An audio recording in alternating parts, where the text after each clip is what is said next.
Assalamu alaikum students. Here I'm your science teacher from Ismailia Youth Services School for class 7.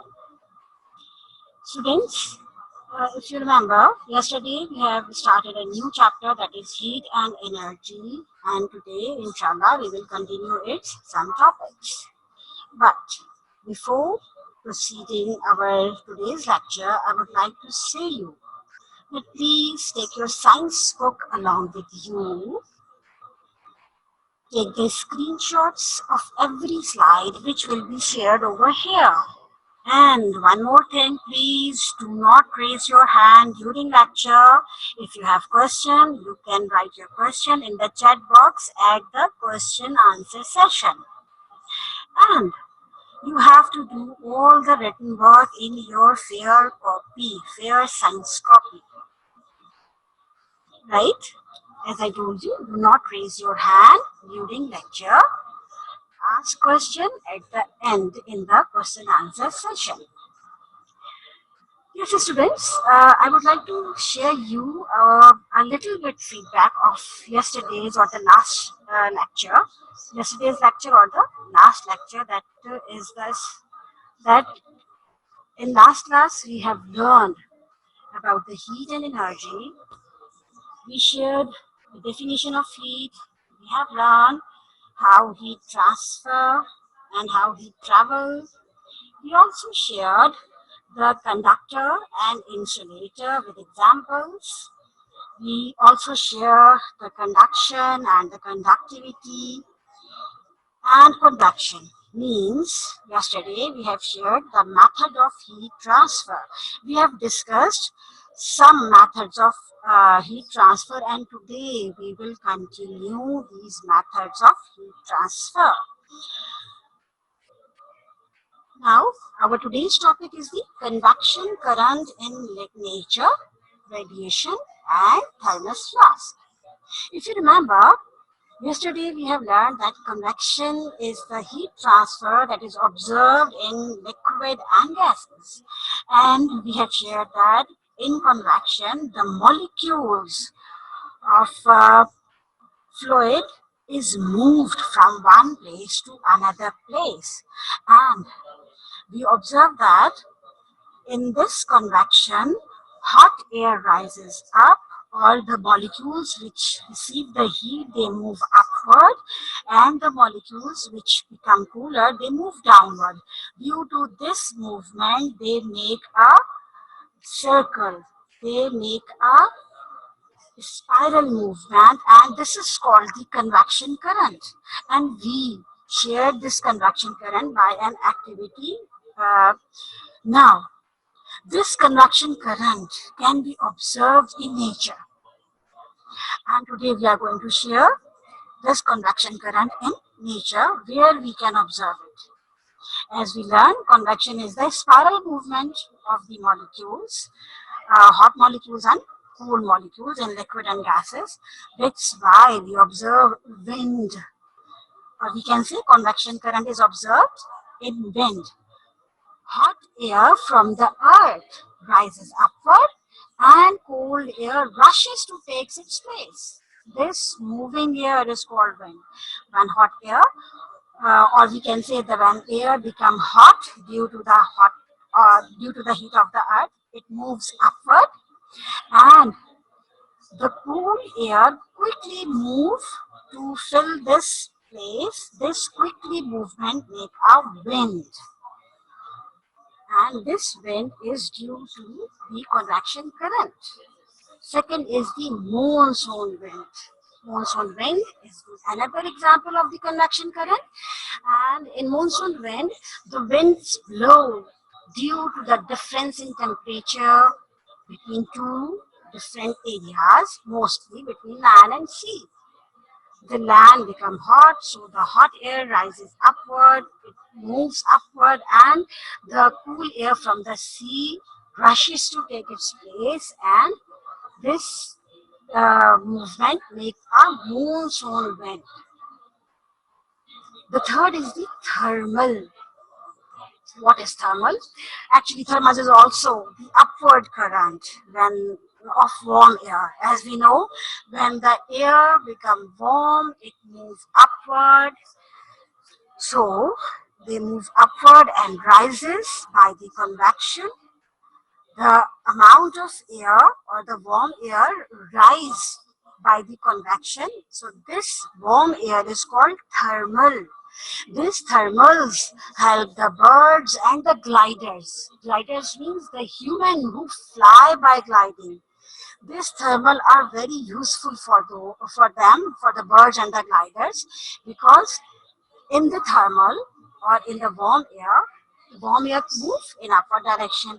So when the birds or the gliders are in the thermals, they gain height, they move upward by this thermal without using any of their own energy.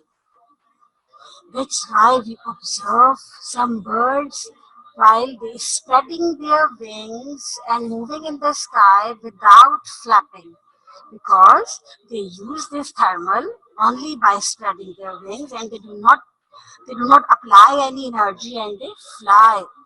This thermal helps the birds and the humans, but sometimes it got harmful for the pilots of small planes. That's why pilots of small planes or the small aircrafts, they try to avoid flying through convection clouds.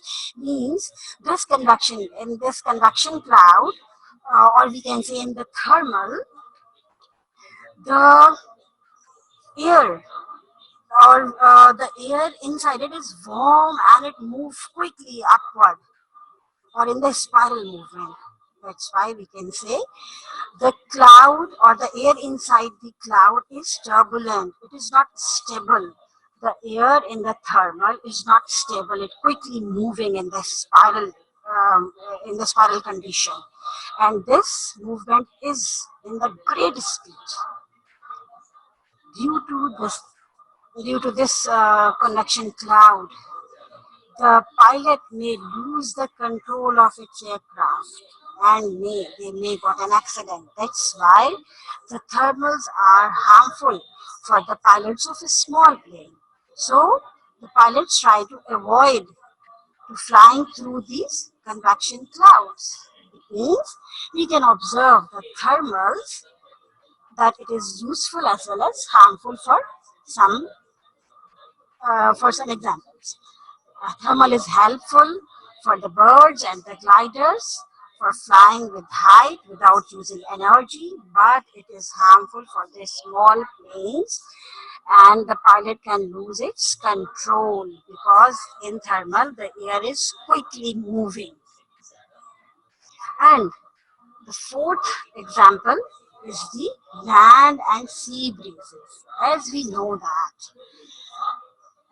that the convection current, hot air moves upward while the cool air moves downward. So we observe land and sea breeze. The sea breeze is observed in the day timings because the land that receives the heat from the sun, so the land heats up quickly. If we compare it with the sea, so the land heats up quickly than the sea and it becomes hot. So the air above the land is also become hot, it expands and rises upward. So the cooler air above the sea, which is cooler than the land air, so this cooler air above the sea is quickly moves and take its place and take the place of the land sea. So by this, the air is moved from sea to land and it is called the sea breeze. In the picture, you can observe the land receives the sun rays, it become hot, and warm air move upward direction. They move upward direction, and in the place of this hot air, the air above the sea, which is cool, it quickly takes its place. So the movement from sea to land is called the sea breeze, and sea breeze can be observed in the daytime, while the land breeze can be observed at night.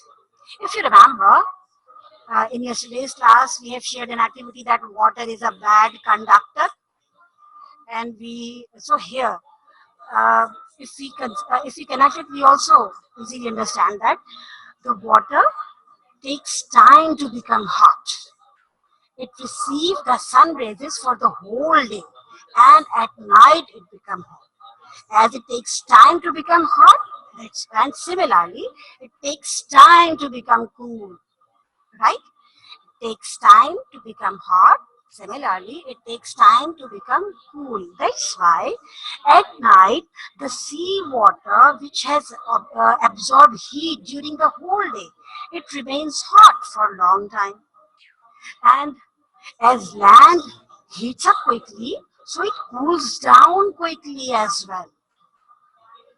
I repeat, as land heats up quickly, so it cools down quickly as well. So at night, above the land, the air becomes cool than above the sea. Now, at night, when the sea become hot, so the air above the seas also become hot and rise up, and the cool air from the land takes its place, quickly move to takes the place above the sea. So this movement from land to sea is called the land breeze, and it is observed at night time. These are the four examples of convection current that can be observed in nature. And now we have shared the two methods. Yesterday we have shared the conduction, and today we have completed the convection with the example. Next, or the last method, is the radiation. Radiation is a particular way in which energy travels. The heat energy travels. As we know, heat is a form of energy. So this heat energy travels by the radiation, and in this radiation, the energy do not need any medium to be carried, such as solid, liquid, and gas. As we learned in our last class that everything is made up of particles, every matter is made up of particles, they vibrate or they move, solid, liquid, and gas. They vibrate and the particles of solid, liquid, and gas, they vibrate or they move or they strike with each other. And this movement and striking is responsible to transfer heat in conduction and convection. But in radiation, it, no medium is required. No solid, no liquid, and no gas is required. It means in radiation, the energy can travel in the space, because in space there is no matter, there is no solid, liquid, and gas. That's why our earth receives the heat from the sun by the radiation. The heat of the sun is travel in this space in the form of radiation and reach the earth. Now, we can say that radiation is a particular way in which energy travels. This energy do not need any medium to be carried, such as solid, liquid, and gas. It can travel in space because it is not carried by moving particle, and earth is heated by heat radiation of the sun. This heat travels through the space and reaches the earth. Some of this heat radiation is absorbed in the ground and some are reflect back. But one more thing, that the clouds that is present above the ground, they cut down the amount of heat radiation to reach the earth. Means they stop some amount of radiant energy to reach the earth. Now, I would like to share you some facts or some interesting points that white reflects more heat. Please focus. What am I saying? White reflects more heat and black absorbs more heat. I repeat, white reflects more heat and black absorbs more heat. Some surfaces are better at absorbing radiation than others. Means if we compare some surfaces, we find that there is a surface which is the best for absorbing radiation.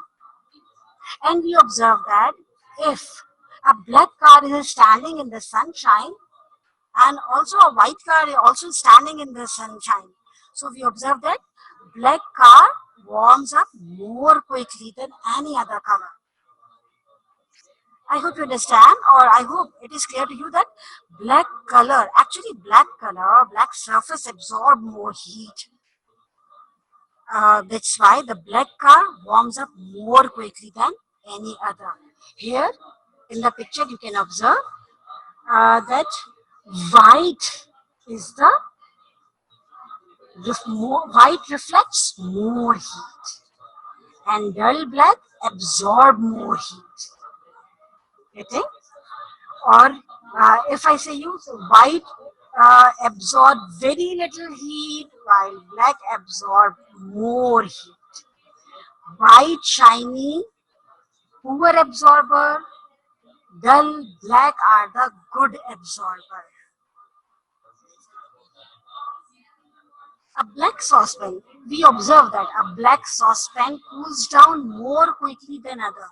Yes, here one more interesting fact that if the surface who absorb more quickly, they also cools down more quickly, right? That's why the black saucepan cools more quickly than other. So we can conclude that good absorber of heat radiation are also good emitter. Yes, there is a difference between emitter and reflector. Reflector do not absorb but bounce back.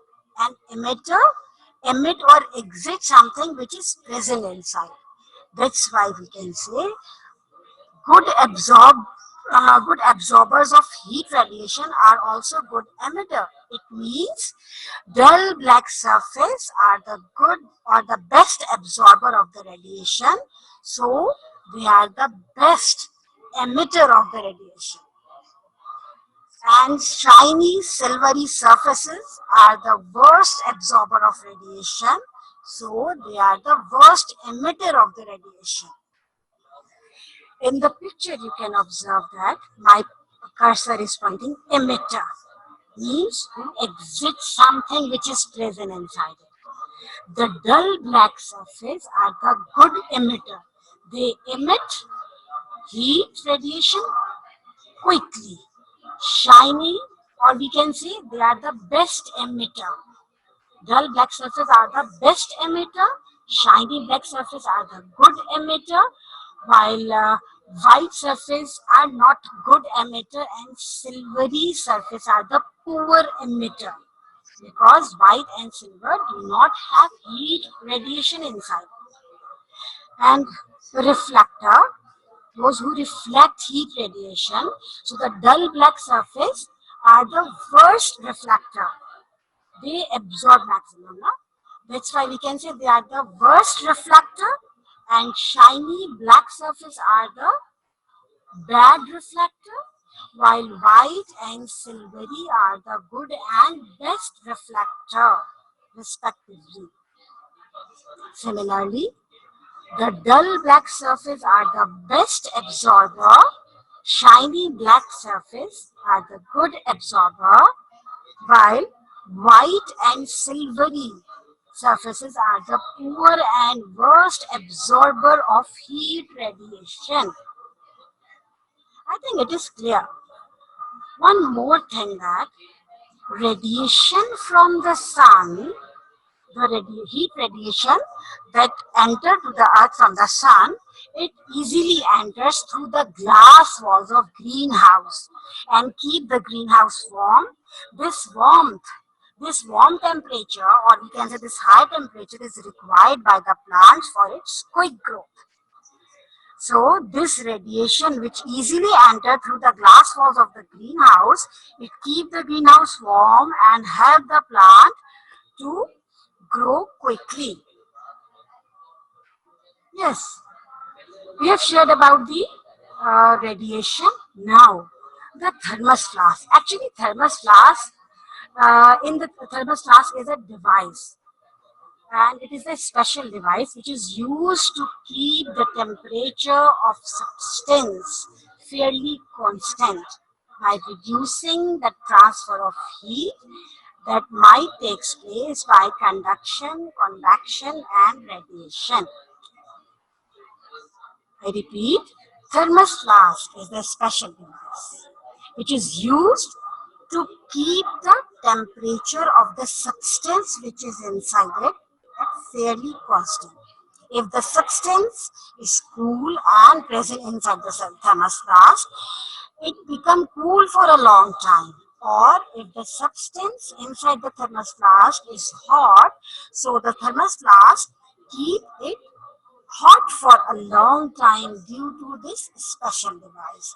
Actually, this device is stop, reduce or cut down the heat transfer. It stop the radiation, it stop the convection, it reduce the conduction. Means it reduce the heat transfer. When it reduces the heat transfer, so the temperature of the substance inside the thermos flask become constant.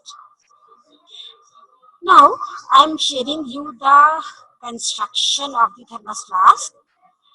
That actually thermos flask consists of the double wall glass bottle. It is commonly present in every home, and you can also observe if you open the plastic cap, and inside the plastic cap there is another cork. If you open it and you are peeping inside the thermos flask, you find a shiny silvery surface, right? Because it is made up of the glass bottle, and glass bottle is painted with the silver. Now, thermos flask consists of a double-walled glass bottles which has vacuum between two walls. Means in between these two walls there is a vacuum, there is no air. If you observe this picture, this blue color mentions the vacuum. This is the inner wall, and this light blue color is the outer wall. Right in between these two there is a vacuum. In vacuum there is no air, so here vacuum is present, right? Now the inner side of walls are shiny. As I told you, if you peep inside it you can find a shiny glass.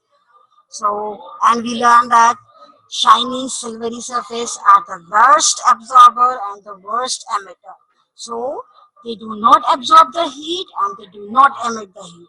It means they stop the convection, heat, they stop the heat radiation, right? So the glass, okay, the inner side of the wall are shiny and the mouth of the bottle is closed with a cork. This cork is tightly fit and it also has a rubber to reduce the heat escaping. And this glass bottle is fitted into a metallic or plastic container. So by this, heat cannot enter or leave the glass or the flask due to the vacuum. This vacuum check the conduction and convection, and shiny surface reflect the heat waves, and anything inside the flask remain hot or cold for a long time. That's why when we go to the picnic, we use a thermos flask to keep the tea inside it, because it takes the temperature of the substance fairly constant for long time. This is in the thermos flask we observe all three, the conduction, the convection and the radiation are stopped by this device, and when there is no heat transfer method, so the heat is not transferred, the heat is not traveled, and the temperature become constant of the substance. I think it is clear to you. This is the last topic of our today's learning. But before moving to the question answer, I would like to summarize what we learned today. We learned the example of the convection current. We learned The fourth example of the conduction current, the wind. And wind is the moving air. And we also learned the monsoon wind. It is also due to the conduction current, and it is blow due to the difference in temperature between two areas, mostly between the land and the sea. We also learned the thermals, and actually thermals are the current of warm air. This thermal help the birds and the human who fly by gliding, and they help them by the thermals. The birds and the gliders move or gain height without using any energy, because here the warm air is present which moves quickly in upward direction. But this thermal is harmful for the pilots of small aircraft, because in this thermal the air is continuously moving with very high speed, and this high speed can damage or can lose the control of the aircraft and may cause accident. The fourth example of convection current in nature is the land and sea breeze. We learned that during the daytime we observe sea breeze which moves from land to sea, because land heats up more quickly and the air above the land also heats up. So it move upward, and the uh, cool air from the sea quickly move to take its place. So it is called the sea breeze. And at night we observe land breeze. So here the direction of movement is inverted, and the air moves from land to sea, right? From land to sea. In sea breeze, the air moves from sea to land, and in land breeze, the air moves from land to sea.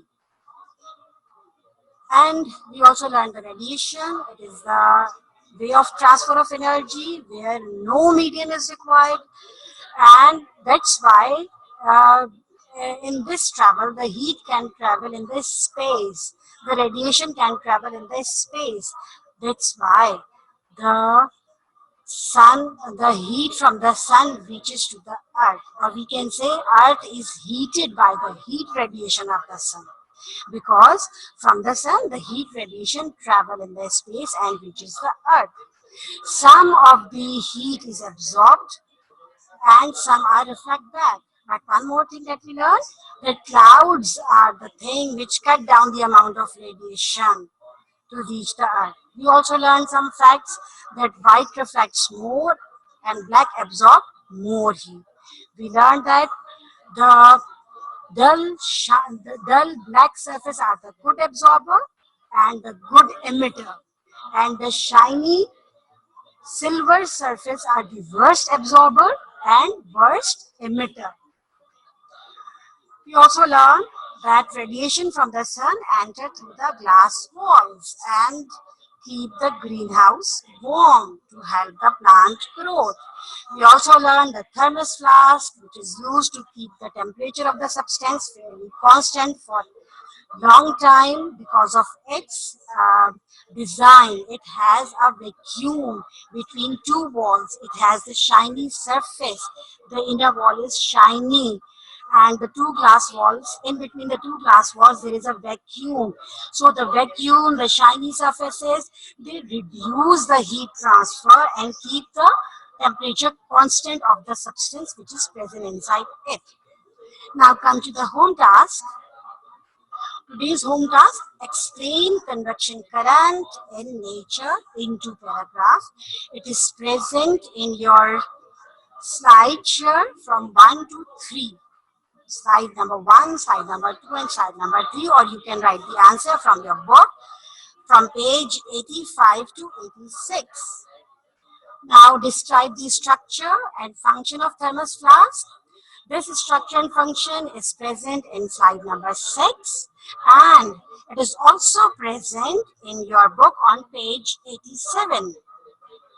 The next question is, draw the diagram of thermos flask and label 4 parts.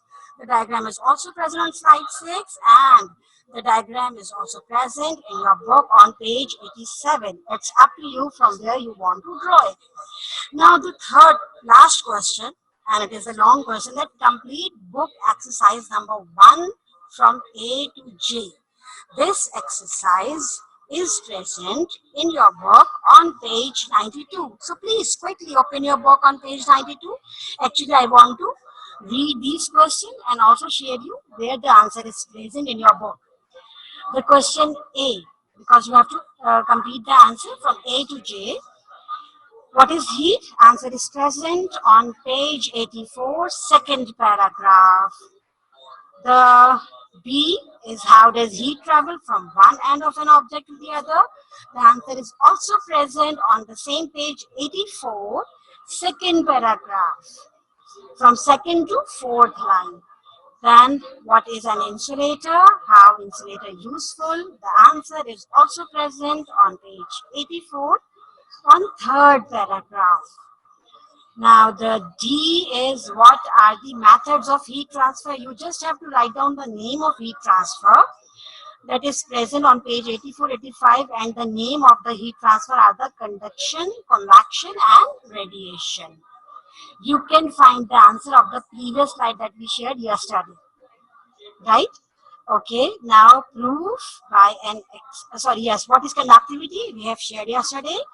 How can the conductivity of different material can be compared experimentally? The answer is present on page 84, last paragraph, the activity. It is present with the heading of the activity.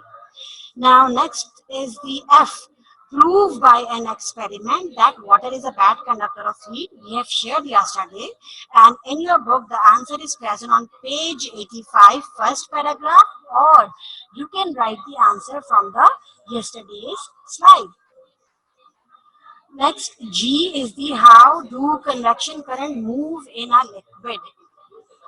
We have shared this activity yesterday in yesterday class, and in your book the answer is present on page 85 as a second activity. The H is explain what causes land and sea breeze. We also shared today the sea breeze and land breeze, and in your book the answer is present on page 86, second and third paragraph. You can write the answer from your book and from today's slide. The next question is explain radiation of heat. The answer is present on page 86 and start from the fifth line under the heading of the radiation on page 86. And the last question of today's task, that is, how does the temperature of a liquid in a thermos flask remains the same for a long time? So it is present on page 87, second paragraph. Okay, yes students, it is all about today's home task. Thank you. Have a nice day.